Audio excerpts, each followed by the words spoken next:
안녕하세요. 이상큐브입니다. 인도네시아 언론이 말레이시아가 한국의 KF-21에 관심을 보이고 있다고 보도했습니다. 인도네시아의 조나자카르타는 지난 1월 8일에 말레이시아가 KF-21에 흥미를 보이고 있다고 보도했습니다. 우선 기사의 전문을 살펴보겠습니다. KF-21은 인도네시아에서 수익성 있는 상품이 될 것으로 예상됩니다. 인도네시아는 또한 KF-21의 혜택을 2배로 받을 것으로 보입니다. KF-21은 거래가 가능하며 물론 인도네시아에서 공군력을 높이는 데 사용할 수 있습니다. 게다가 KF-21은 다른 나라의 전투기보다 저렴한 가격에 팔릴 것으로 예상되고 있습니다. 그리고 인도네시아는 미래의 인도네시아에서 KF-21을 생산하기를 원합니다. 이러한 이유로 KF-21 프로젝트의 존재는 이웃나라 말레이시아에서도 주목받고 있습니다. 물론 말레이시아도 올해 처음으로 비행 테스트에 나설 예정인 KF-21의 개발을 눈여겨보고 있습니다. 말레이시아 공군 사령관인 압둘 사마드 장군은 KF-21 보라매에 대한 질문에 KF-21 전투기가 최첨단 전투기라는 점을 부인하지 않았습니다. 압둘 사마드 장군은 아시아 디펜스 저널과의 인터뷰에서 말레이시아가 KF-21을 구매할 가능성에 대해 질문을 받았다라고 디펜스 시큐리티 아시아가 보도했습니다. 압둘 사마드 장군은 인터뷰에서 KF-21은 전투기 기술이 너무 발달해 있어 현재 말레이시아는 KF-21을 제대로 운용할 수 없어 현재로서는 준비가 되어 있지 않다라고 말했습니다. 이어 그는 말레이시아 공군의 현대화 계획인 CAP-55 설계자들이 최근 해외 시장에서의 전투기 개발 현황과 시스템 진화를 모니터링했지만 한국의 KF-21 전투기가 말레이시아 공군과 호환되는지 여부를 결정하기에는 너무 이릅니다라고 덧붙였습니다. 이 인터뷰를 참고해서 아시아 디펜스 저널은 한국과 인도네시아의 4.5세대 합작 전투기가 말레이시아 공군과 말레이시아에 적합한지 여부를 판단하기에는 아직 이르다고 말했습니다. 또한 말레이시아는 국방 예산이 빠듯하기 때문에 KF-21을 구매하지 못할 것으로 보입니다. 게다가 말레이시아는 공군을 위해 더 많은 경전투기가 필요합니다. 이로 인해 이탈리아의 M346FA와 한국의 FA50 블록2가 말레이시아의 경전투기 시장을 놓고 경쟁하게 되었습니다. 말레이시아는 2009년부터 MB339CM을 운용해왔기 때문에 M346FA는 여전히 최종 후보 중의 하나지만 말레이시아도 레오나르도가 만든 비행기가 정비 부족으로 실적이 좋지 않아 긴장하고 있습니다. 따라서 나머지 후보는 한국의 FA50뿐이지만 M346FA보다는 비싼 것이 흠입니다. 또한 말레이시아는 쿠웨이트 공군이 사용하고 있는 중고 FA28CD 33대를 이전받을 것이라고 주장했습니다. 말레이시아 국방부 차관인 압둘 아지즈는 쿠웨이트 F18은 운용 시간이 짧기 때문에 그리 오래되지는 않았다고 말했습니다. 압둘 아지즈는 그러나 양측이 아직 합의에 이르지 못했지만 이것이 성공하면 말레이시아의 공군력이 증가할 것이라고 말했습니다. 이어 말레이시아 국방부도 올해 재무부에 이 프로그램에 대한 신청서를 제출했습니다. 수호 230 MKM 전투기도 수명 연장 프로그램을 진행하고 있다고 덧붙였습니다. 그러나 쿠웨이트는 말레이시아에 F18을 제공할 것을 부인했습니다. 말레이시아의 요청에 쿠웨이트는 전혀 관심을 보이고 있지 않습니다.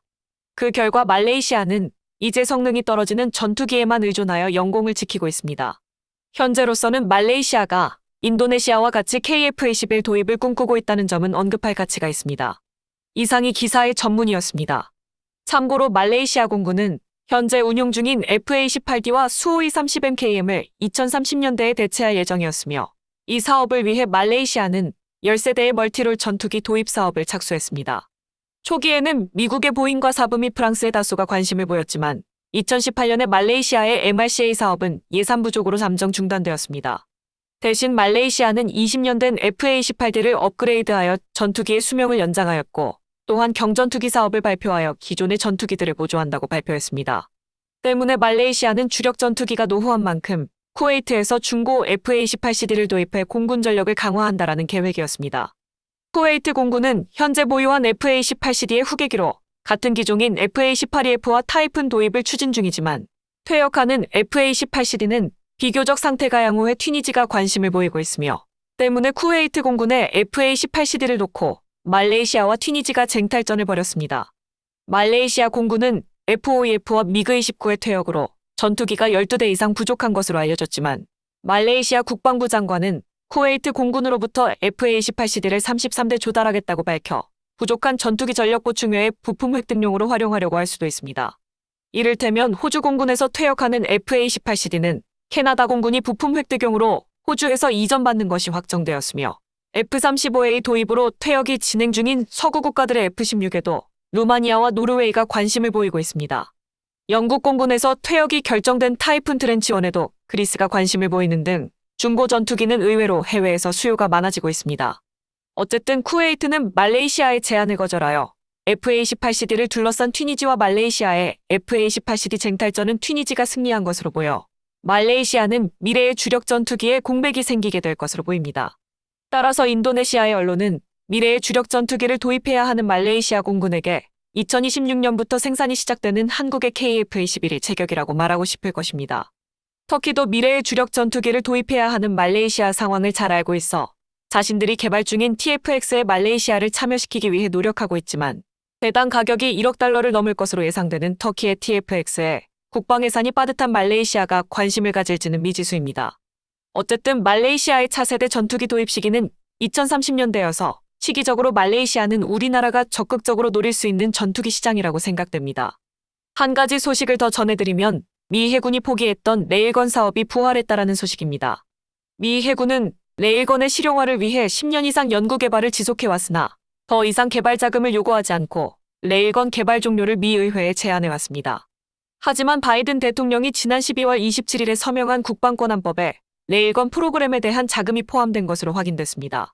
다만 미 의회가 레일건 프로그램에 제공하는 자금은 2,950만 달러 정도이므로 미 언론은 실질적으로 프로그램을 전진시키기에는 미흡한 액수라고 지적하고 있으며 미 하원 군사위원회도 레일건 프로그램에 해군이 얼마나 투자했는지 실제 함정에서 레일건으로 운용하기 위해 부족한 것이 무엇인지를 NDAA 성립 후 90일 내에 보고하라고 명령하고 있기 때문에 미 하원 군사위원회는 레일건 프로그램을 한번 정리하여 정식으로 종료시킬지 아니면 프로그램의 내용을 재구축하여 다시 추진할지를 검토할 작정입니다.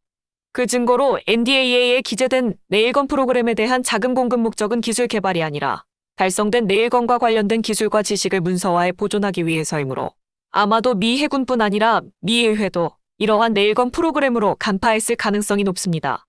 즉, 미 해군이 레일건 실용화를 포기한 이유에는 기술적 요인과 전장 환경이 크게 바뀌었다는 두 가지 요소에 크게 영향을 받고 있습니다. 당초 미 해군이 레일건을 본격적으로 개발한 이유는 MK-45 등의 함재포와 정밀유도 미사일, 그리고 항공기에 의한 유도폭탄 등의 무기보다 저렴하고 파괴력이 높은 레일건이라면 해안 지역에서 전투를 하는 해병대를 효과적으로 지원할 수 있다고 생각했습니다.